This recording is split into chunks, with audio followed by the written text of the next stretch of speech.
अस्सलामु अलैकुम नाज़रीन इकराम, रोशनी लाइट चैनल की तरफ से आप सबको खुशामदीद। मेरी आज की वीडियो महमद फातिल और सुल्तानी ड्रामा सीरीज़ की किस्त नंबर 13 के रिव्यू और आने वाली किस्त के वाक़यात पर है, जिसमें हम बात करेंगे कि कुर्चू दोआन का मुस्तकबिल अब क्या होगा, खाला सुल्तान वाला सीन कैसा रहा, क्या अगली किस्त में हरूफियों का खात्मा होने वाला है और इस हवाले से क्या सिनेरियो होगा, और मेहरबान के मरने के बाद मुस्तफा आगा अब एक मुसीबत से निकलकर दूसरी मुसीबत में किस तरह फंसने वाला है और इस किस्त की रेटिंग कैसी रही।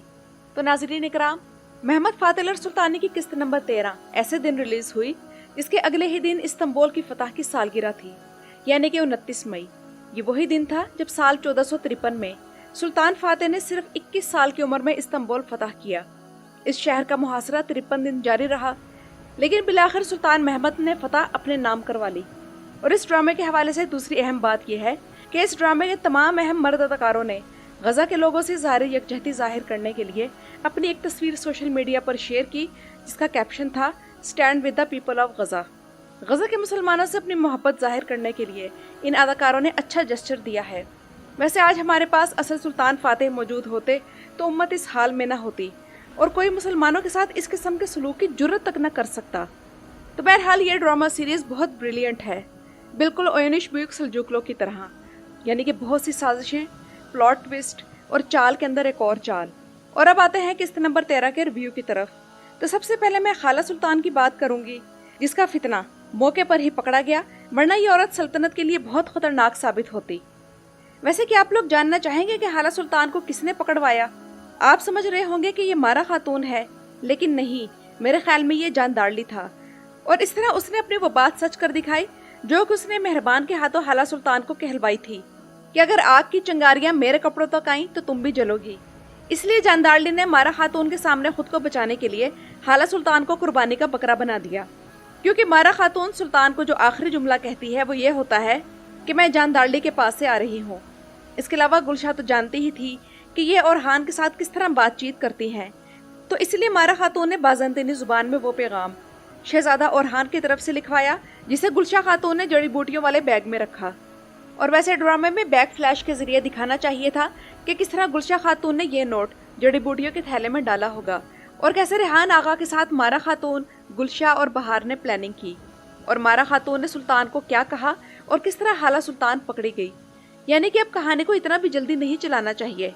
तो इस वक्त सूरत हाल ये है कि एक तरफ हाला सुल्तान जेल में है और दूसरी तरफ दूसरी साजिशी औरत हलीमा पागल खाने में है। तो इसका मतलब है कि अब हरम फले फूलेगा और हर चीज़ परफेक्ट होगी, क्योंकि अब गुलशाह और बहार सहेलियां बन चुकी हैं। और इस सिलसिले में गुलशाह खातून को क्रेडिट जाता है और इसकी अच्छी तरबियत को भी कि वो हाला सुल्तान की बातों में नहीं आई और बहार खातून पर एतमाद किया और उसे पूरी सही रिपोर्ट पेश की। सौकनों में ऐसा भरोसा शायद ही कहीं नजर आता हो। लेकिन अगली किस्त के ट्रेलर में गुलशाह खातून चकरा कर गिरी है, तो लाजमन इसके यहाँ कोई खुशखबरी होगी। अब इसके बाद बहार खातून का क्या रवैया होगा, तो वो देखने के लायक होगा कि क्या बहार अब इनसिक्योर फील करेगी या नहीं। वैसे मेरा ख्याल ये है कि शुरू में बहार ऐसा महसूस करेगी, लेकिन फिर सुल्तान महमद की तरफ से तसल्ली मिलने के बाद नॉर्मल हो जाएगी, क्योंकि सुल्तान फातिह इस वक्त कुस्तुनतुनिया की फतह में किसी भी किस्म की परेशानी को रुकावट नहीं बनने देना चाहते। जबकि हाला सुल्तान के सामने बगी का दरवाजा खुलने पर जिस तरह सुल्तान महमद के देखने का अंदाज था, तो वो वाकई खौफजदा करने वाला था। वैसे हाला सुल्तान वाला सीन सलाहुद्दीन अय्यूबी में होता तो रास्ते में ही कोई उसे उचक लेता और उसका सुल्तान महमद से आमना सामना 4 या 5 किस्तों बाद होता। लेकिन मुझे एक चीज बहुत बुरी लगी कि जब हाला सुल्तान रहम मेरे सुल्तान रहम पुकारने लग गई, क्योंकि ये औरत अगर अपने इंतकाम के इरादे में इतनी ही पक्की थी तो इसे सुल्तान के सामने अकड़ कर कहना चाहिए था कि हाँ, मैं तुम्हें सुल्तान कबूल नहीं करती और मैंने जो कुछ भी किया सही किया। यानी कि इतने सालों से इंतकाम को अपने दिल में जिंदा रखकर इंतकाम का फूल कपड़ों पर कढ़ाई करने वाली औरत राज खोलने पर जिस तरह डर गई, तो ये मुझे सही नहीं लगा। अब नाज़रीन इकराम कुर्चू दोआन की तरफ आते हैं, जिसमें 180 डिग्री की तब्दीली देखने में आई। और इसका वो सीन देखकर दिल दहल गया था जिसमें वो कुत्तों के खाने को खाने लगा था। यानी कि अब इसने अपने नफ्स को मार दिया है, तो अब आग शमसुद्दीन की खानकाह से वो एक नया कुर्चू दोआन बनकर आएगा और लगता है कि उसे यनीचरी का सरदार दोबारा बना दिया जाएगा। लेकिन अब की बार वो सुल्तान महमद का वफादार होगा और उसकी उन लोगों के साथ फाइट जो उसे मारने आए थे जबरदस्त थी। میں نے इससे पहले एक शख्स का इतने ज्यादा लोगों से लड़कर मारने वाला सीन दिल-इश्क एर्तुगरुल के सीजन 2 में एर्तुगरुल गाजी का देखा था, जब एर्तुगरुल गाजी नोयान के हाथों पकड़े जाने से पहले इतने ज्यादा मंगोलों को मारते हैं। तो अब यानी कि कुर्चू दोआन ने सबक सीख लिया है कि तकब्बुर मत करो, अल्लाह ताला हमें जमीन पर वापस लाने के लिए जलील कर सकता है। उधर मुस्तफा आगा का जहां एक तरफ राज खुलने जा रहा है, वहीं एक अहम बात यह भी है कि मेहरबान के मरने से उसकी कमजोरी जो जानदारली के हाथ में थी वो चली गई है। लेकिन अब मुस्तफा आगा की दूसरी कमजोरी इसहाक पाशा के जरिए जानदारली के हाथ में आ गई है, यानी कि गन पाउडर मिक्स करने वाला मामला, जिसे अब मेहरबान के बाद जानदारली मुस्तफा आगा को ब्लैकमेल करने के लिए इस्तेमाल कर सकेगा।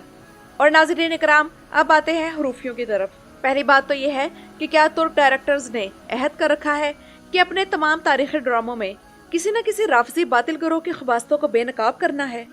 मिसाल के तौर पर ओयनिश बुयुक सल्जुकलों में बातनी हसन सब्बा वाला गिरोह, फिर अल्परसलान के सीजन 1 में हजर असवद को खाना काबा से चोरी करने वाले और हाजियों का कत्लेआम करने वाले गुमराह करामती, उसके बाद अल्परसलान के सीजन 2 में फातमी हुकूमत और बसासीरी वगैरह, इसके अलावा सलाहुद्दीन अयूबी में हशाशीन का सरगना अमीरुल जबल और अब सुल्तान फातेह में हरूफी।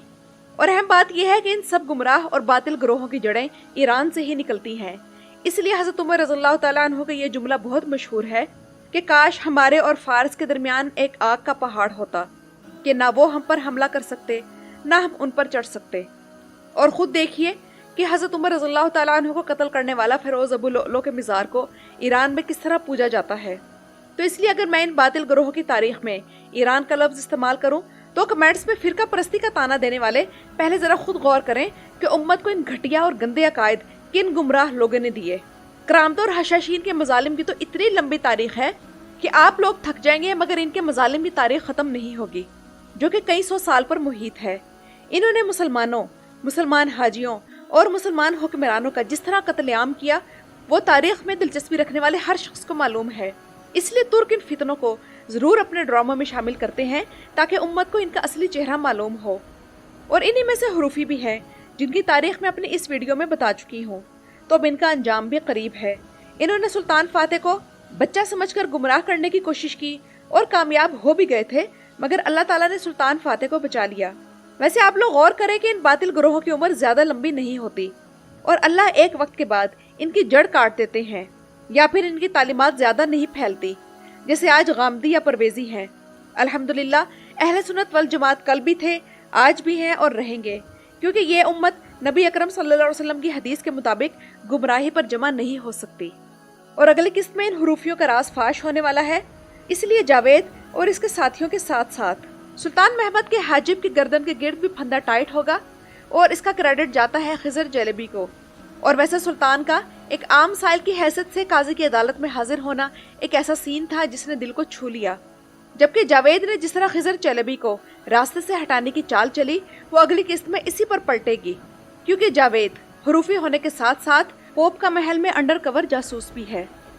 इस शानदार किस्त की रेटिंग 4.34 रही, जो पिछली किस्त से बेहतर है। खास तौर पर AB कैटेगरी जो कि इस ड्रामे को मिलने वाले इश्तेहारात के हवाले से होती है, इसमें बहुत अच्छी इंप्रूवमेंट देखने में आई है।